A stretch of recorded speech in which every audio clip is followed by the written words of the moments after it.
Welcome to Wisdom for the Present, where we take ancient truth and bring it into clear, modern understanding. This episode uses AI-generated narration based on human research and written material. So glad to be here for this one because, wow, we have a lot to cover. We really do. Imagine you're just wandering through this scorched, sun-blasted desert. Your throat is completely raw from thirst, right? And you come across a man just standing alone in the sand. Okay, sounds like a mirage or something. Right, but as you get closer, you realize he isn't just standing there. There is a literal wheel of sharp metal spinning endlessly on top of his head. It's slicing into his skull, dripping blood down his face. Oh, wow. That is incredibly dark. Yeah. And it gets worse. The moment you ask him for help, that whirling wheel of blood just instantly transfers onto your own head, trapping you in this cycle of endless torment. Just a horrific image. And, you know, the crazy part is that's not a scene from some modern psychological horror movie. Not at all. That is straight from the Panchatantra, which is this collection of ancient fables that we are taking a deep dive into today. And I think people hear fable and they think of, like Aesop, cute little stories with talking turtles teaching us to share our toys. Yeah, exactly. But we really need to abandon that framework immediately. I mean, we are stepping into a world where mothers weep over the crushed bodies of loyal animals, where monkeys literally obliterate the homes of anyone who annoys them, and where jackals suffer these catastrophic identity crises. It's intense, but that sheer visceral intensity is precisely why this text has survived for thousands of years, right? 100%. The authors of the Panchatantra were not writing nursery rhymes. They were compiling this ruthless, razor-sharp masterclass in human psychology and survival. So our mission for this deep dive is to basically expose that core wisdom, because these ancient writers are just relentlessly diagnosing the human condition. Right. They're showing how our unexamined greed, our lack of self-awareness, our incredibly fragile egos, all of it just systematically destroys our peace. These fables are basically ancient mirrors reflecting our own cognitive biases, but to really look into that mirror, I think we first have to understand the world they lived in. Yeah, the context is everything here. Because the backdrop of these stories isn't some gentle, forgiving fairy tale kingdom. No, it is a deeply unforgiving environment. We're constantly reading about characters navigating just profound scarcity. Like the Brahmins in the text who are, quote, stricken with famine. Exactly. And for a modern listener, you hear Brahmin, and you think of someone at the very top of the ancient social hierarchy. Right, the scholarly or priestly class. Yeah. But here, we see them destitute. They are forced to abandon their ancestral homes just to find their next meal. We encounter wandering monks and absolute monarchs who just dispense brutal, immediate physical punishment. And you have these dense, untamed wildernesses right outside the city walls. That landscape of scarcity is the engine of the whole text. Because there are no social safety nets, right? None. Zero.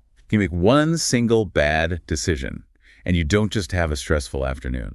You literally face starvation, or you get thrown into a dungeon, or you get eaten by a tiger. The stakes are existential. Completely. The environment is rigid, and fate feels so incredibly heavy. It forces their true psychological nature right to the surface. And I can hear a listener thinking, well, that's a fascinating historical artifact, but I live in a modern city. I have a fridge. I don't really worry about tigers or arbitrary kings. Which is a fair initial reaction. I mean, the physical stakes have undeniably changed. They have, but the psychological stakes, they haven't shifted a single millimeter. No, not at all. The external famine of the ancient world maps perfectly onto the modern fear of a sudden career collapse or a massive market crash. Or losing your life savings. And that arbitrary king's punishment, that operates the exact same way as modern public ruin. Getting canceled or watching your reputation just evaporate on social media. Yeah, the wilderness hasn't disappeared. It's just been digitized. That's a great way to put it. We are still navigating a world full of unpredictable dangers.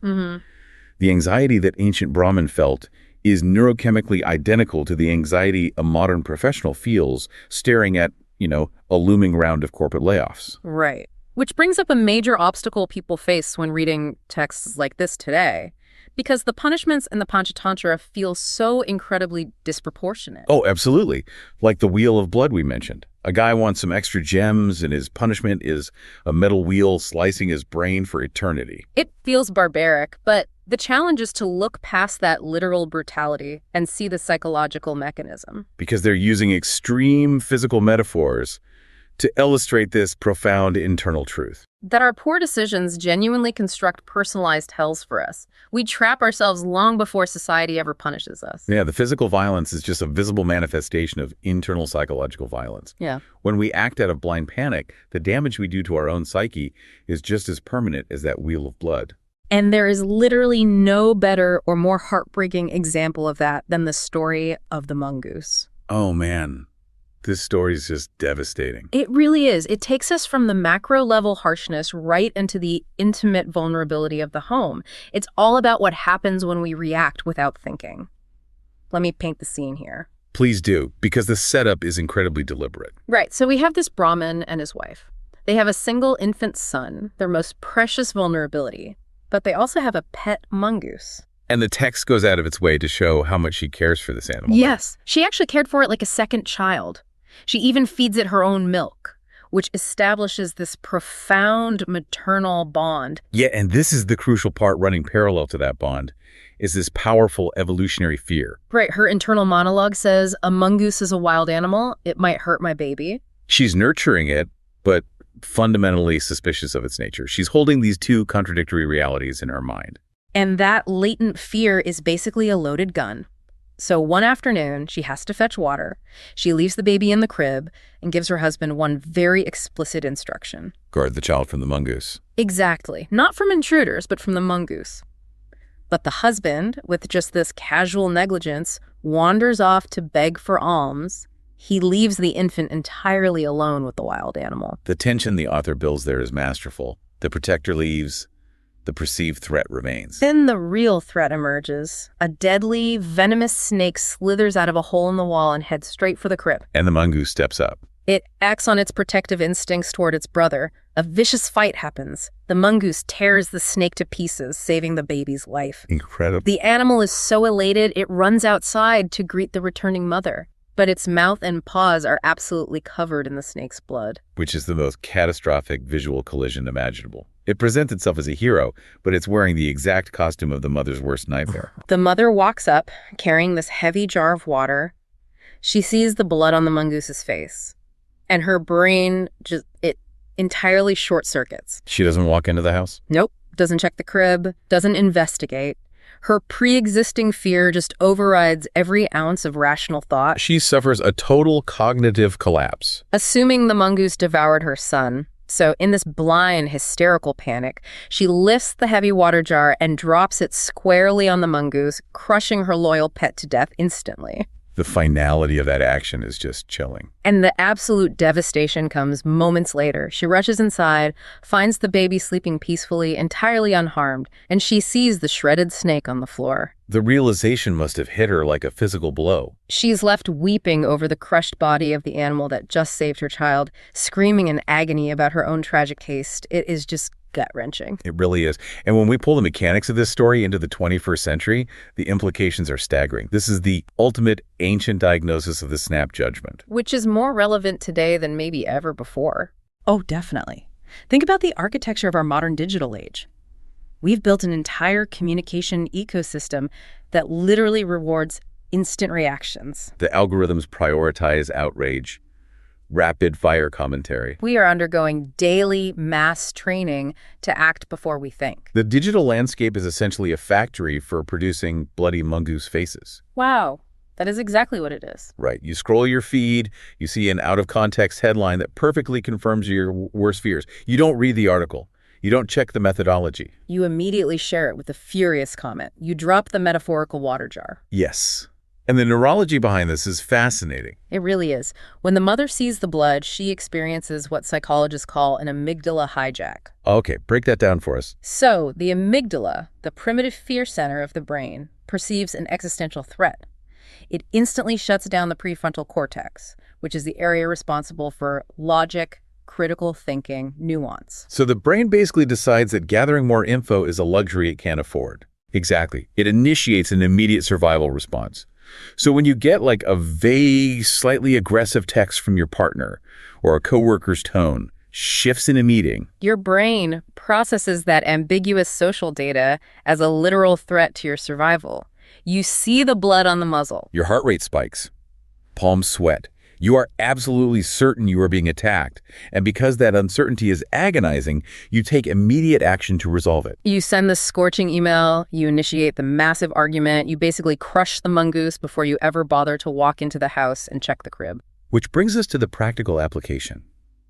The text is demanding that we cultivate a discipline, a circuit breaker for that amygdala hijack. We can call it the Mongoose Pause. I love that, the Mongoose Pause. When you feel that sudden surge of absolute certainty that you've been wronged, when you're holding the heavy jar of a permanent decision, you must enforce a mandatory fact-finding delay. Force the prefrontal cortex back online. Do not hit send. Do not speak the accusation. Step away and gather context. But I want to introduce some friction here, because we need to practice wisdom with discernment. The fable is not telling us the mother was stupid for being afraid. Right. That's an important distinction. The text reminds us the mongoose is a wild animal. Her fear wasn't a hallucination, it was a logical assessment of risk. So the lesson isn't to become incredibly naive and assume every predator is a misunderstood hero. Exactly. The emotion of fear wasn't her flaw. Fear is a highly evolved protective instinct. Her catastrophic error was conflating the feeling of fear with the certainty of fact, and then taking irreversible action based on that without verifying. You are absolutely allowed to be suspicious when you see blood on the muzzle. You are allowed to protect your boundaries. The wisdom is simply verify before you execute. Do not let the panic drive the car. Feel the fear, acknowledge the threat, but walk inside and look at the floor before you drop the rock. Such a profound difference between experiencing an emotion and becoming possessed by it. Totally. Now, while the mother acted terribly out of deep fear, the Panchatantra is equally interested in the disasters we cause when we act out of injured pride. Oh, yes. We don't always destroy things because we're terrified. Sometimes our ego is just bloated and fragile, which leads us to the monkey and the sparrow. This story is so relatable, it almost hurts. It really perfectly captures a specific type of social annoyance. So the setting is a dense forest in the dead of winter. Massive storm rolls in, freezing rain, biting wind. Miserable conditions. Right. And this monkey is caught out in the open. He's shivering terribly, teeth chattering, just huddled at the base of a tree trying to survive the night. His cognitive bandwidth is entirely consumed by the immediate crisis of freezing to death. Exactly. Now, high up in the branches of that exact same tree, there's a sparrow sitting inside her meticulously constructed, perfectly dry little nest. From a position of absolute comfort. Yes, and she decides this is the perfect moment to deliver a lecture on personal responsibility. Of course she does. She calls down, basically saying, hey, why are you suffering like an idiot? You have hands. I only have this tiny beak, and I built a house. You should have planned better. The sheer audacity of this bird. She is entirely blind to the context of his suffering, focusing only on her own perceived superiority. And the monkey is freezing and now being critiqued by a tiny bird. The text gives us his internal monologue, and he is seething. I can imagine. He thinks, here is this insignificant sparrow giving me an opinion. She thinks she's so smart. His pride is deeply wounded. So the moment the rain lets up for a second, the monkey scales the tree, grabs her beautifully built nest, and violently rips it to absolute shreds, throws it to the muddy ground. It is a phenomenal ancient diagnosis of the psychology of unsolicited feedback. We need to look closely at this because it dictates so much modern conflict. Definitely. When a human being is in a state of acute distress, shivering in the cold, dealing with a crisis, their emotional bandwidth drops to zero. In that state, logic does not register as help. Even if the logic is sound like, yes, hands are useful for building shelters, it's received as a weapon. When you're shivering, someone explaining the principles of architecture feels like a direct, personal attack on your competence. It's incredibly condescending. We play the role of the sparrow constantly. Like, a partner comes home after a terrible day at work, they're exhausted, they start venting. And instead of just holding space for them, you jump in with a highly rational 10-point action plan on how they should optimize their workflow. Sitting in your warm nest of emotional detachment, lecturing them about construction while they freeze in the rain. The social media landscape is the ultimate breeding ground for this. The internet is overflowing with sparrows. Yes. Someone posts about their struggle with severe depression, and invariably, a sparrow comments, have you tried just going to the gym and drinking water? I do it and I feel great. Toxic positivity at its finest. And the danger is that the sparrow's advice is often technically correct. Exercise is good.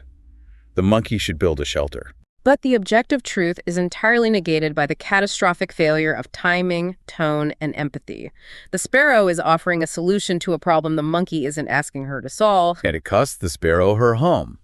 So the practical reflection here is a brutally honest self-assessment. Before you offer guidance to someone in distress, interrogate your own motives. Ask yourself, am I offering this to genuinely alleviate their suffering or to prove how smart and superior I am? The ego of unsolicited advice is a powerful drug. It feels good to fix someone else's problem. But if they are freezing, your job is not to teach carpentry. It's to offer a blanket. Or just practice asking for consent. It takes 2 seconds. Do you just want to vent, or are you looking for solutions? That single question saves you from having your nest ripped apart. It establishes respect, but let's analyze the monkey's reaction a bit deeper. He reacted with violence because his identity was challenged by an external force. He hated being told who he was by a bird. Right. But the Panchatantra pushes this theme even further. What happens when the crisis of identity isn't coming from outside, but from a profound delusion inside of you? When you fundamentally do not know who you are. Exactly. Which takes us into a pair of fables that are, frankly, going to agitate a lot of modern listeners. They challenge our deeply held mantras about potential.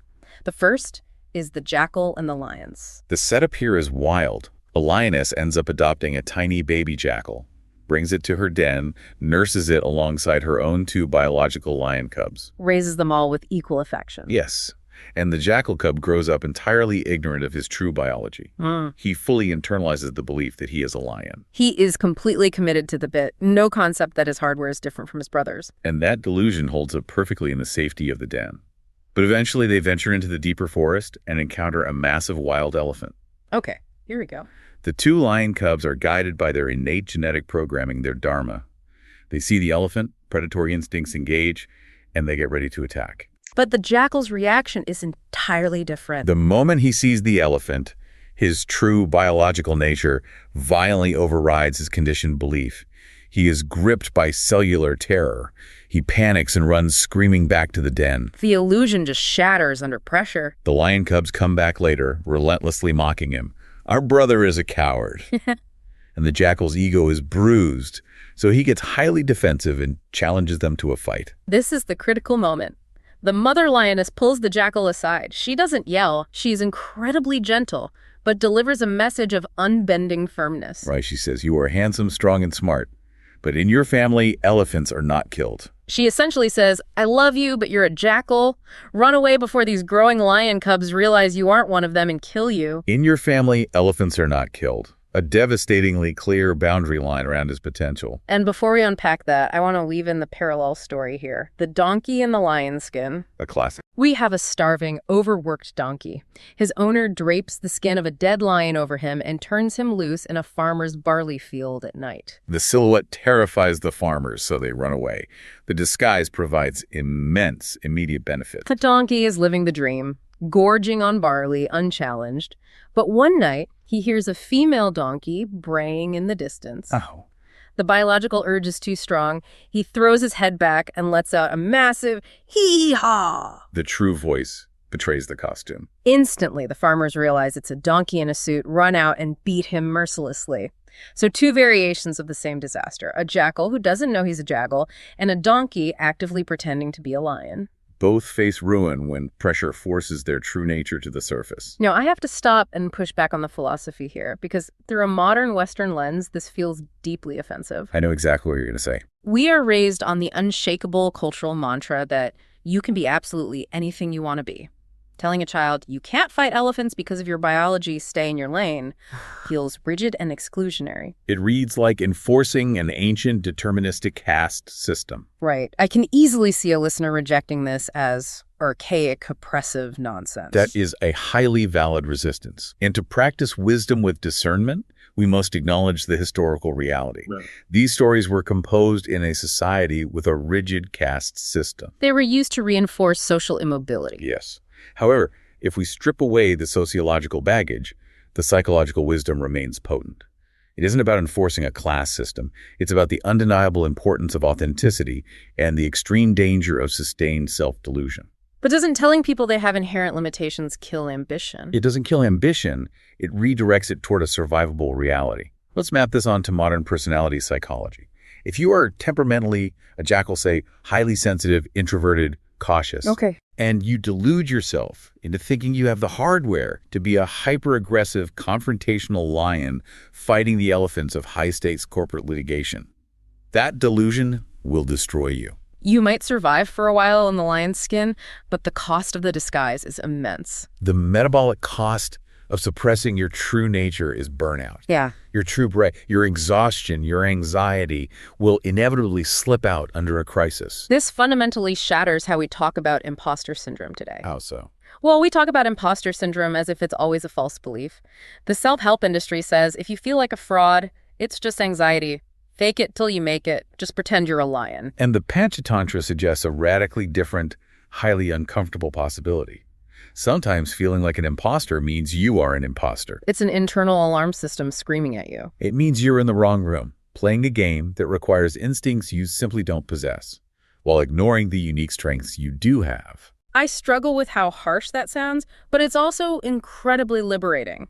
We spend so much time telling people they're broken because they can't be lions. Instead of telling them there's immense value in being an exceptional jackal, true peace comes from radical, unflinching self-acceptance. A jackal is an incredibly successful organism in its own niche. But it makes a terrible, dead lion. The tragedy isn't that the jackal couldn't fight the elephant. The tragedy is that the jackal thought his value depended on fighting an elephant. That completely shifts the paradigm for you, the listener. The reflection requires total honesty. Where in your life are you currently wearing an exhausting lion skin? What role is draining you because it contradicts your innate nature? Are you a quiet jackal, forcing yourself to play a lion in sales, wondering why you have panic attacks every Sunday night? The wisdom here is permission to take the skin off. Find the domain where your authentic nature is an unfair advantage. Find your own den. Now, the text progresses. If faking who you are leads to disaster, faking what someone else does without understanding why they do it is equally catastrophic. This brings us to easily the most bizarre, darkly comic story in the collection. The Barber and the Monks. The mechanics of this one are fascinating. Very. We have this barber looking through the window of a wealthy merchant's house. He watches the merchant perform a religious ritual. A wandering Jain monk comes to the door. And Jain monks were ascetics who practiced extreme nonviolence, ahimsa, deeply revered. Right. So the merchant invites him in, respectfully washes his feet, treats him with profound reverence. And in the logic of the fable, this piety is magically rewarded. Gold suddenly appears in the merchant's home. It's a metaphorical manifestation of the karmic merit he accrues through genuine spiritual devotion. But the barber watching through the window doesn't see karma or years of spiritual practice. He just sees the gold. He thinks he's cracked a cheat code for instant wealth. His logic is entirely superficial. Step 1, get a monk. Step 2, interact with monk. Step 3, gold. He reduces a sacred ritual to a mechanical transaction. He observes the outcome, but remains entirely blind to the causality. Exactly. So the barber runs to the monastery, begs some monks to come to his house for a feast. They agree, they walk in, and he immediately locks the door. And instead of washing their feet, He pulls out a massive wooden club and just starts beating these poor pacifist monks half to death. literally treating holy men like magical piñatas, expecting gold to pour out. It is absolute madness. He's just wailing on them. Of course, no gold, just screaming. The police bust down the door, arrest him, and he is severely punished. It's violent and absurd, but the underlying diagnosis is brilliantly precise. This is the perfect ancient description of the cargo cult mentality. And it defines modern hustle culture perfectly. I love the historical parallel of the cargo cult. Go ahead, explain that one. During World War II, the U.S. military set up air bases on remote Pacific islands. They built runways, brought in radio operators, and suddenly, cargo planes full of food and wealth started landing. And the indigenous people observed all this. But when the war ended, the military left. The planes stopped coming. So the islanders built fake runways out of dirt. They carved wooden headsets out of coconuts. Sitting by the fake runways, waving bamboo sticks, expecting the planes to return. They mimicked the surface actions perfectly, expecting the exact same result. They saw the waving sticks, but completely missed the underlying mechanism of global supply chains and radio frequencies. The barber did the exact same thing with the monks, and we do this today with almost religious fervor. Oh, absolutely. Open LinkedIn, and you're looking at a digital cargo cult. You see a billionaire tech founder mention his morning routine is waking up at 4 a.m., taking a 10-minute ice bath, and drinking a green smoothie. And instantly, a million mid-level managers are torturing themselves in freezing ice baths at 4 a.m. They're shivering, angry, wondering why a billion-dollar company hasn't materialized. They are swinging a club at a monk. They saw the surface-level action, but missed the invisible mechanism. The billionaire isn't wealthy because of the ice bath. No. He takes it because he already has extreme resources, control over his schedule, and built a company through a decade of obsessive work and capital investment. The ice bath is incidental, not causal. When we blindly imitate successful people without understanding their deep context, we're just performing empty rituals, mistaking correlation for causation. So the practical application for you here is a rigorous exercise in critical thinking. Before adopting someone else's winning strategy, articulate the why. Do you understand the mechanical principles? Or are you just copying behavior because you want the outcome? If you only mimic the what, you're a barber swinging a club in the dark. It is the epistemology of success. And stepping back, if we look at the trajectory of all these fables, the mother's haste, the sparrow's ego, the jackal's delusion, the barber's imitation, They all share a common root system. they all stem from one overwhelming desire operating in the human heart, The insatiable desire for more. the relentless, grinding pursuit of more. Which brings us to the centerpiece of the deep dive, the story of the 4 treasure seekers. This one reads like an epic mythological quest. We meet 4 Brahmins who are deeply, painfully impoverished. They decide they simply can't live with the shame and agony of poverty anymore. They head out into the unknown. Along the way, they encounter a powerful mystic who gives them each a magical quill and instructions. Walk north into the Himalayas. Wherever a quill drops, dig, and you'll find treasure. The ultimate mythological promise of limitless wealth. They set off. Days pass. Suddenly, the first man's quill drops. He digs and uncovers a massive vein of copper. He's thrilled, says, "Look, we can take this, go home, and never starve again." But the other 3 look at the copper and say, copper's heavy and cheap. The magic is working, which means it's leading us to better things. So the first man stays with his copper, and the other 3 push on. Notice how the baseline of enough is already moving. The copper, which would have been a miracle a week ago, is instantly devalued by the mere possibility of something better. Exactly. Days later, higher up, the second man's quill drops. He uncovers a massive deposit of silver. He says, "This is it. We can live comfortably forever." But the remaining 2 say, first copper, now silver. The logical progression is gold. We aren't stopping for silver. So the second man stays. The final 2 push even deeper into the freezing mountains. Finally, the third man's quill drops. Pure, gleaming gold. He is ecstatic. He turns to his last friend and says, "This is the summit. Let's take it and live like kings. What is the good of moving on?" This is the critical juncture, the decision between a beautiful life and an endless obsession. Because the fourth man refuses the gold. He's consumed by the math. He says copper, silver, gold. The next stop has to be priceless gems. I'm not stopping when unimaginable wealth is just over the next ridge. The third man begs him to stay, warns him of the dangers. Yeah. But the fourth man abandons his last friend and pushes into the wilderness alone. Ambition officially untethered from reality. He wanders for days. The terrain shifts to a scorching, brutal desert. He is burning up, mad with thirst. And, hallucinating from the heat, he spots a man in the distance. He stumbles toward him. And as he gets closer, he sees the horrifying sight we talked about at the beginning. A literal spinning wheel of sharp metal. A wheel of blood whirling continuously on the man's head. A portrait of active, inescapable suffering. The fourth seeker is so desperate he barely registers the horror. He asks, "Sir, please can you tell me where there is water?" And the absolute second he speaks those words, The wheel of blood instantly lifts off the stranger's head and transfers directly onto the fourth man's head, digging into his skull, spinning endlessly. the curse of insatiable desire is violently passed on. He's screaming, "How do I get it off?"